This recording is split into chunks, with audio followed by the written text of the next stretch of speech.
പതിവ് പോലെ തന്നെ തലവേദന പിടിച്ച RCCB ട്രിപ്പിംഗ് പരിഹരിക്കാനാണ് എറണാകുളം ജില്ലയിലെ പാലാരിവട്ടത്ത് നമ്മൾ എത്തിയിട്ടുള്ളത്.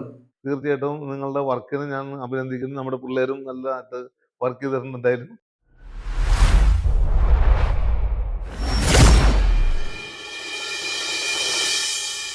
ഹായ് നമസ്കാരം, ഞാൻ ബിജു അർജുൻ BS ഇലക്ട്രിക്കൽ സൊല്യൂഷൻസിന്റെ പുതിയൊരു വീഡിയോയിലേക്ക് സ്വാഗതം. ഇന്ന് നമ്മൾ RCCB ട്രിപ്പിംഗ് പരിഹരിക്കാൻ എത്തിയിരിക്കുന്നത് പാലാരിവട്ടം പൈപ്പ് ലൈൻ റോഡിലാണ്. കുറെ നാളായിട്ട് ഈ വീട്ടുകാരെ തലവേദന എടുപ്പിച്ചുകൊണ്ടിരിക്കുന്ന ഒരു ട്രിപ്പിംഗ് ആണ്. നമ്മൾ രാവിലെ 8:30 തന്നെ കൊല്ലത്ത് നിന്ന് എറണാകുളത്തെത്തി. വളരെ മനോഹരമായ ഒരു വീടാണ്, അതുപോലെ ഭംഗിയായി ചെയ്തിരിക്കുന്ന ഇലക്ട്രിക്കൽ വർക്ക്. ആദ്യം നമ്മളെത്തി മെയിൻ സ്വിച്ചിന്റെ ഭാഗമൊക്കെ പരിശോധിച്ച് നോക്കി. അതിനുശേഷം DBയിലേക്ക് എത്തുന്ന സപ്ലൈ ഒക്കെ പരിശോധിച്ചു. Line voltage, phase voltage, neutral earth voltage ഇതെല്ലാം കൃത്യമായി ലഭിക്കുന്നുണ്ടെന്ന് ഉറപ്പാക്കി. അതിനുശേഷം തുടർച്ചയായിട്ടുള്ള RCCB ട്രിപ്പിംഗിന്റെ കാരണം മനസ്സിലാക്കുന്നതിന് വേണ്ടി ഇൻസുലേഷൻ വാല്യൂ ചെക്ക് ചെയ്യുമ്പോൾ നമുക്ക് കിട്ടുന്ന 0 മെഗാവാണ്. തുടർച്ചയായിട്ട് RCCB ട്രിപ്പിംഗ് ഉണ്ടാകുന്നതിന്റെ കാരണം വീട്ടുകാരെ പറഞ്ഞ് മനസ്സിലാക്കി. അതിനുശേഷം വയറിംഗിന്റെ ഏതൊക്കെ ഭാഗങ്ങളിലാണ് ഈ ലീക്കേജ് സംഭവിക്കുന്നത് എന്ന് കണ്ടുപിടിക്കാനാണ് നമ്മൾ ശ്രമിക്കുന്നത്. അതിന് വേണ്ടിയിട്ട് നമ്മൾ പലതരത്തിലുള്ള ഇൻസ്ട്രുമെന്റ്സ് യൂസ് ചെയ്യുന്നുണ്ട്. ഓരോ സൈറ്റിലെയും കംപ്ലൈന്റുകളും സാഹചര്യവും അനുസരിച്ച് നമ്മൾ ഉപയോഗിക്കുന്ന ഇൻസ്ട്രുമെന്റ്സ് എപ്പോഴും വ്യത്യാസപ്പെടുത്തിക്കൊണ്ടിരിക്കും. നമുക്ക് കംപ്ലൈന്റുകളിലേക്ക് എത്തിപ്പെടാൻ ഏതൊക്കെ ഉപകരണങ്ങൾ ഉപയോഗിക്കണം എന്ന് തീരുമാനിക്കുന്നത് അപ്പോഴത്തെ സാഹചര്യങ്ങളാണ്. മൾട്ടിമീറ്റർ ഉപയോഗിക്കുന്നു, ടെസ്റ്റ് ലാബ് ഉപയോഗിക്കുന്നു, ഇൻസുലേഷൻ ടെസ്റ്റർ ഉപയോഗിക്കുന്നു, NCB ടെസ്റ്റർ ഉപയോഗിക്കുന്നു, നിയോൺ ടെസ്റ്റർ ഉപയോഗിക്കുന്നു. അങ്ങനെ പല പല ഉപകരണങ്ങളും നമ്മൾ ഇതിനുവേണ്ടി യൂസ് ചെയ്യുന്നുണ്ട്. ഇവിടെ സംഭവിച്ചുകൊണ്ടിരിക്കുന്ന കംപ്ലൈന്റ് കൃത്യമായി കണ്ടെത്തുക എന്നുള്ളതാണ് മുഖ്യം. ഇത് വളരെ വലിയൊരു വീടാണെന്ന് ഞാൻ പറഞ്ഞല്ലോ.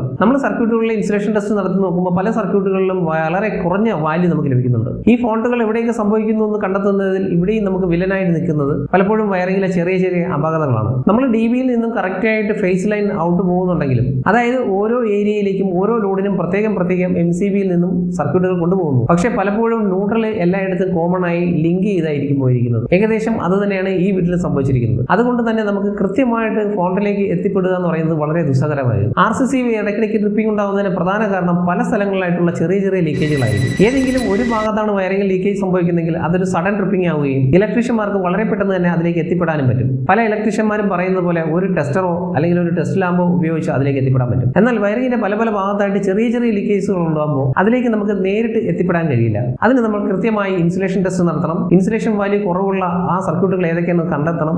എവിടെയാണ് ആ ലീക്കേജ് സംഭവിക്കുന്നതെന്ന് കണ്ടെത്തി അത് പരിഹരിക്കണം. എങ്കിൽ മാത്രമേ കൃത്യമായ ആ ഒരു ക്വാളിറ്റി നമുക്ക് വയറിംഗിൽ ലഭിക്കുകയുള്ളൂ. അതിനുവേണ്ടി ചിലപ്പോൾ മണിക്കൂറുകൾ ഇതിൽ കഷ്ടപ്പെടേണ്ടി വരും. അങ്ങനെ മണിക്കൂറുകൾ നീണ്ട കഷ്ടപ്പാടിന് ശേഷം DB എല്ലാം സെറ്റ് ചെയ്ത് RCCB കണക്ട് ചെയ്ത് ഈ ഒരു വയറിംഗിലെ RCCB ഇടയ്ക്കിടയ്ക്കുള്ള ട്രിപ്പിംഗ് പരിഹരിച്ച് ആ വീട്ടുകാരിലേക്ക് നമ്മൾ സന്തോഷത്തോടെ വയറിംഗ് കൈമാറുകയാണ്. ഓക്കെ ബിജു, ഞങ്ങൾ വർഷങ്ങളായിട്ട് 12 വർഷമായിട്ട് നമ്മൾ ചെയ്തുകൊണ്ടിരിക്കുന്ന നമ്മുടെ വീടായിരുന്നു. അതിപ്പോ ഒരു 2-3 വർഷമായിട്ട് ഭയങ്കര കംപ്ലൈന്റ് ആയിട്ട് അങ്ങനെ തട്ടിമുട്ടി ഓടിച്ചുകൊണ്ട് പോയിക്കൊണ്ടിരിക്കുന്നത്.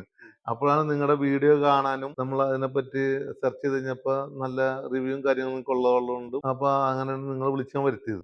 ഇപ്പൊ രാത്രി ഇപ്പൊ 12 മണിയായി, കാലത്തെ 8 മണിക്ക് തുടങ്ങിയ അങ്ങനെ വർക്കാണ്. അപ്പൊ നിങ്ങൾ അതിനകത്ത് നമ്മൾ അപ്രീഷിയേറ്റ് ചെയ്ത് തന്നെ പറയാതിരിക്കാൻ പറ്റില്ല. അത് അത്രയും നന്നായിട്ട് തന്നെ ചെയ്തിട്ടുണ്ട്. നിങ്ങളത് അത്രയും ആത്മാർത്ഥമായിട്ട് നമുക്ക് ചെയ്തു തന്നിട്ടുണ്ട്. ഇനിയിപ്പോൾ അടുത്ത നമ്മുടെ ഒരു വീടും കൂടി തൊട്ടടുത്ത് എൻ്റെ സിസ്റ്ററിന്റെ വീടുണ്ട്, അത് നമുക്ക് അടുത്ത ദിവസം ചെയ്യേണ്ടതുണ്ട്. അപ്പൊ ഇനി നമുക്ക് കണക്ഷൻ കണ്ടവാനുണ്ട്. നമുക്ക് ഇനിയിപ്പോൾ ഇത് നമുക്ക് തീർച്ചയായിട്ടും നമ്മളുടെ ഒരു വർക്ക് നിങ്ങൾക്ക് വലിയൊരു സംഭവമായിട്ട് മാറും. അത് എനിക്ക് അത്തരം കണക്ഷനും കാര്യങ്ങളുള്ളതാണ്. അപ്പൊ തീർച്ചയായിട്ടും നിങ്ങളുടെ വർക്കിനെ ഞാൻ അഭിനന്ദിക്കുന്നു. നമ്മുടെ പിള്ളേരും നല്ലതായിട്ട് വർക്ക് ചെയ്തിട്ടുണ്ട് എന്തായാലും. Okay, very thank you. എന്നാ ഓക്കെ. അപ്പൊ നല്ലൊരു വീഡിയോ ആയിട്ട് നമുക്ക് വീണ്ടും കാണാം. നന്ദി.